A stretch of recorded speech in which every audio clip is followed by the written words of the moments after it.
Part 6. Minehead to Porlock. The morning of my first day on trail, I checked out of my room at around 8ish after enjoying a carb-loaded breakfast of banana porridge and hash browns and set off down the high street towards the seafront. As with most seaside towns, Minehead's high street was populated by the usual retailers, but interspersed with the sort of novelty shops that sell a mix of souvenirs, plastic buckets, inflatable dinghies and multicoloured sticks of rock candy. Basically all the disposable plastic detritus of a traditional seaside holiday that's used once and then thrown away and left to choke a sea turtle. Given how early it was, the crowds from yesterday had dispersed, so the clatter and clamour of penny fools and screaming kids were replaced by the gentle lapping of the waves and the rustling of leaves in the wind as I reached the seafront.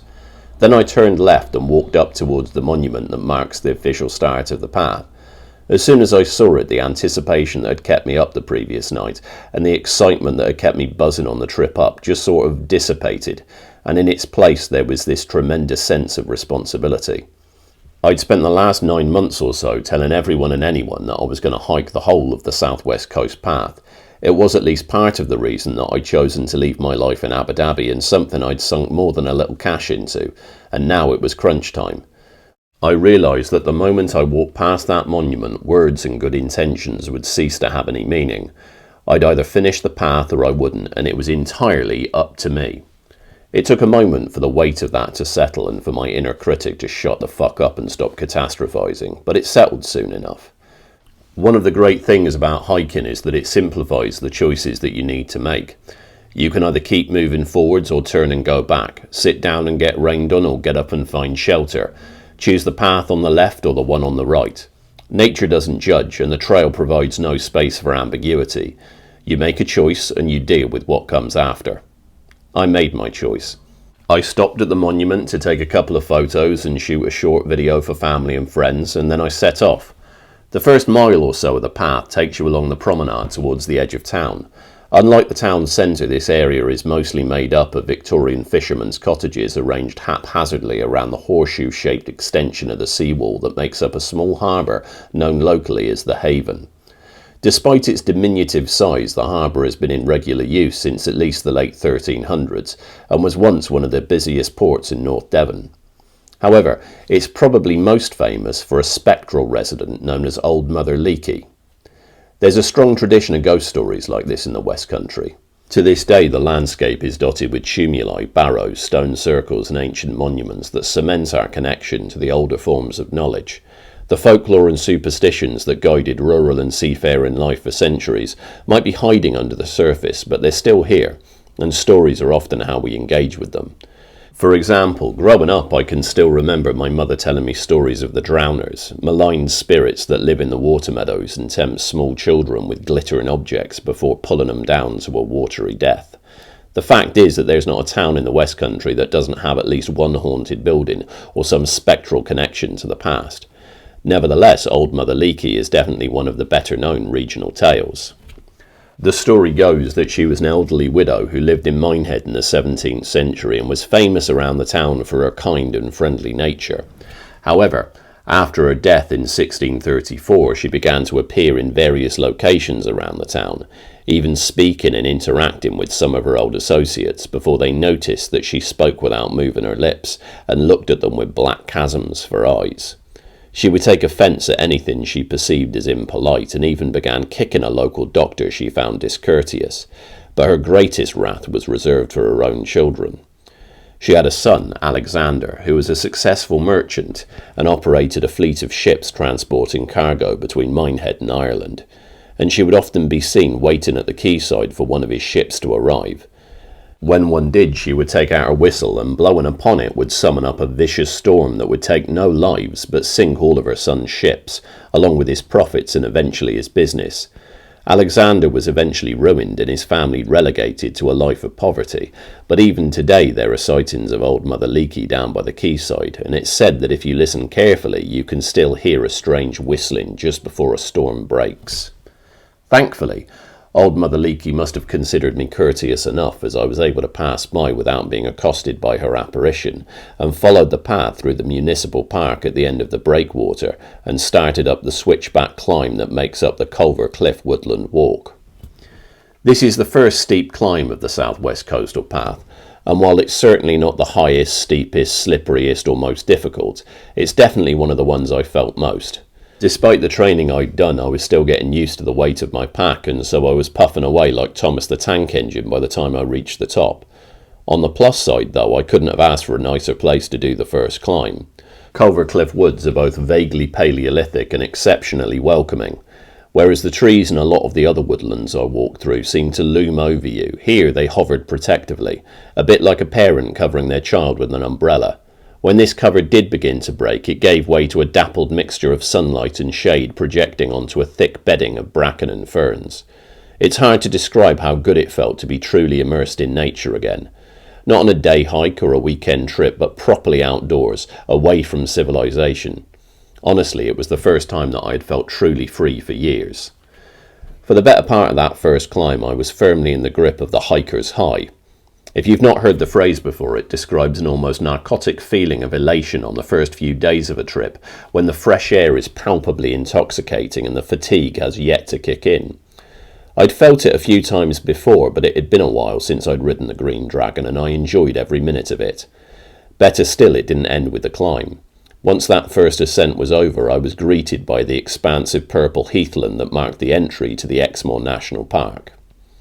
Exmoor was designated a national park in 1954 and covers an area of 267.5 square miles, or 692.8 square kilometres, between Devon and Somerset.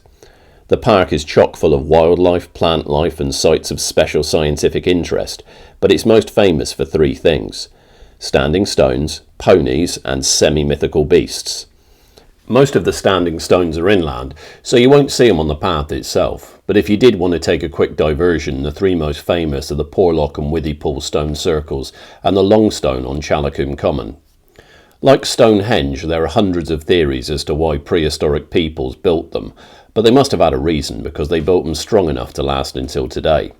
Personally, a big part of me likes to think that whoever put them there was the prehistoric equivalent of a crop circle hoaxer and just did it to take the piss. Either way, I didn't get to see them on my hike, but you might like to. I did, however, get to see plenty of Exmoor ponies. In fact, a small group of them were waiting for me when I came out of Culver Cliff Woods. Interestingly, although the ponies roam the moorland freely, they are in fact domesticated, privately owned and cared for in part by the Exmoor Pony Centre. According to their website, Exmoor ponies first came to the UK overland from Alaska about 130,000 years ago and were first domesticated by the Celtic peoples during the Iron Age. Apparently, they were almost wiped out during World War II due to a combination of absent owners leaving them to fend for themselves and hungry mouths poaching them for their meat. But they steadily recovered afterwards.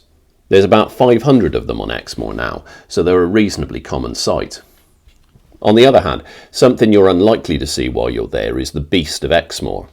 When I first told my mate Vinny that I was planning to do the hike, the first thing he told me was, "Stay out of the slaughtered lamb and beware the beast on the moors." Now, while we haven't yet heard of anyone spotting an American werewolf on Exmoor, there have been several sightings of what witnesses have described as a large black cat, a bit like a panther. Believers in the beast will tell you it's the descendant of exotic pets that were released or escaped back in the 1970s, while skeptics put it down to misidentified sightings of dogs or large domestic cats. Up until now, no one suggested that the King of Wakanda has been using Exmoor as a training ground, but who knows, that might be the next theory. Anyway, after a reasonably short and level walk over moorland, I came to the infamous rugged path sign. When you reach this sign, you're given a choice between following the original route over the moorland or the rugged path that follows closer to the cliffs. Of course, being a manly man full of manly energy, I decided, in the spirit of manliness, to take this option. All joking aside though, it's a fantastic bit of path. It wasn't the easiest section, but given that you're essentially hugging the cliff face, the views are absolutely spectacular. I could describe the stillness of the water or the colour of the landscape, but any sort of physical description I could offer would be utterly inadequate. What I will say, though, is that despite the fact that it certainly is rugged, it's also exceptionally peaceful, at least in good weather. However, if you were daft enough to try hiking it in the wind and the rain, you'd soon fall arse over tit right over the edge, so make sure you keep an eye on the clouds. Once I rejoined the main path, I took in some views over Hurlstone Point and followed the acorn-imprinted waymarkers down a scree-covered hill and through tunnels of pea-green summer foliage into Bossington. I didn't stay long in the village, but as I was walking through it, I saw a sign for Kittner's Tea Rooms next to a gate leading towards the back garden of one of the thatched cottages, and I couldn't resist. I wasn't disappointed. If there's a more perfect example of a West Country tea room in existence, I haven't found it. A lot of tea rooms can be a bit stuck up and offer only a begrudging welcome to hikers just off the path, as if the sight of muddy boots and a hint of BO will send their other patrons running for the door. This absolutely wasn't one of them. Instead, it was an intensely charming oasis of friendliness and calm, right down to the eclectic garden furniture and mismatched garden gnomes. I could have spent most of the afternoon sitting in their garden eating homemade cakes and drinking tea, but as I had a few more miles to do before reaching camp that night, I moved on as soon as I'd recharged. On the way out of the village, I passed a forest of signs begging drivers not to trust their sat-navs and stay out of private driveways until I reached a plateau of golden wheat fields waiting for harvest and an older couple walking their dog. After a quick chat and a good-natured marital argument about the best route into Porlock, they pointed towards a path headed inland that the husband assured me was the shortest route to my campsite. He was right that it was the shortest route. Unfortunately, the pandemic had suspended whatever regular trail maintenance it had once received, and once I was halfway down, I found out that it was grossly overgrown with nettles and brambles.